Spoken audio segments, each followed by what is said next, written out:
आमर आज प्रिय लोकसभा सांसद डॉक्टर भर्तृहरि महताबंकर जन्म जयंती रे आम दीपदान कार्यक्रम बयालीसमुजा नीलकंठ मंदिर रे करलु।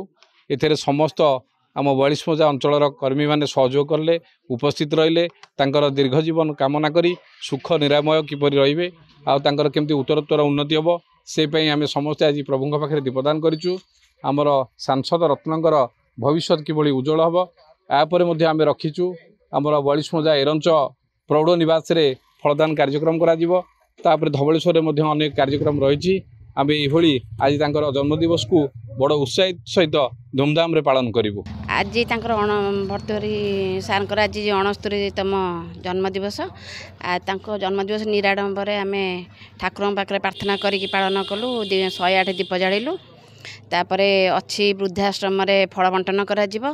तापरे धवलेश्वर जिबे पूजा प्रार्थना करिबा को आ विभिन्न स्थान रे सबु तांको भल पाउथिबा शुभेच्छु माने विभिन्न स्थान कंदरपुरे अच्छी कार्यक्रम परमेश्वर पाखरे दीपदान अच्छी सबु कटक चंडी मंदिर दीपदान अच्छी तांको भल पाउथिबा समस्त आ वृक्षरोपण करूचंती कटक रे एमती माने विभिन्न स्थान रे विभिन्न कार्यक्रम तांको जन्मदिन ପାଇଁ रखुछु। ठाकुर पाखरे प्रार्थना करूछु निरोग जीवन यापन करंतु आगो आउरी बढ़ंतु। आम समस्तंकर अति प्रिय मान्यवर सांसद जे कि 7 कटक लोकसभा आसन विजय लाभ करी जड़े सांसद रत्न भाव में सारा ओडिशा रे निजर सुनाम को बजाय रखिछंती।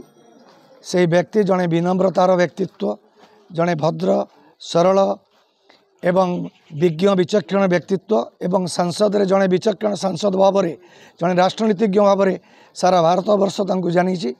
जेते बेले जो पदवी रे से रहिचंती संसद रे तार पराकाष्ठा से देखैचंती जहाँकि यशस्वी प्रधानमंत्री नरेंद्र मोदींकर एकांत सहयोगी भाव में से आज कटक लोकसभा आसन जीति फाइनेंशियल कमिटी अध्यक्ष भाव में कार्य करुँच। आज तांकर जन्मदिन 69 वर्ष बयस से आज पदार्पण करिसेंती।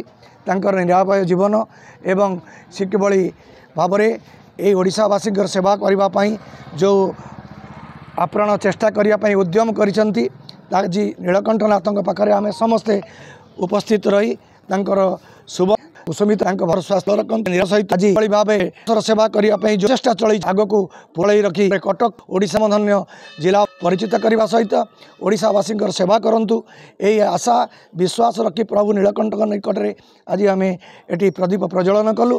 से एक विनम्र व्यक्तित्व से आज दिनटा को आम विनम्र दिवस भाव पालन करी पूजा अर्चना 42 समस्त बुद्धिजीवी ज्ञानी विज्ञ व्यक्तित्व समस्ते आज उपस्थित अच्छी प्रभु नीलकंठ पाखरे प्रार्थना कले, प्रदीप प्रज्वलन कले।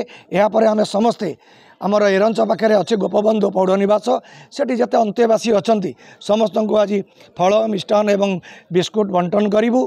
तापर ए सप्ताहटा को आम सेवा सप्ताह भाव में पालन करने मनस्थ करिछु। देश विदेश कोण अनुकोण टेक्निक खबर देखंतु आम सह यूट्यूब फेसबुक और इंस्टाग्राम रे आमको देखंतु लाइक शेयर और सब्सक्राइब करने को आद्यम भूलंतुनि।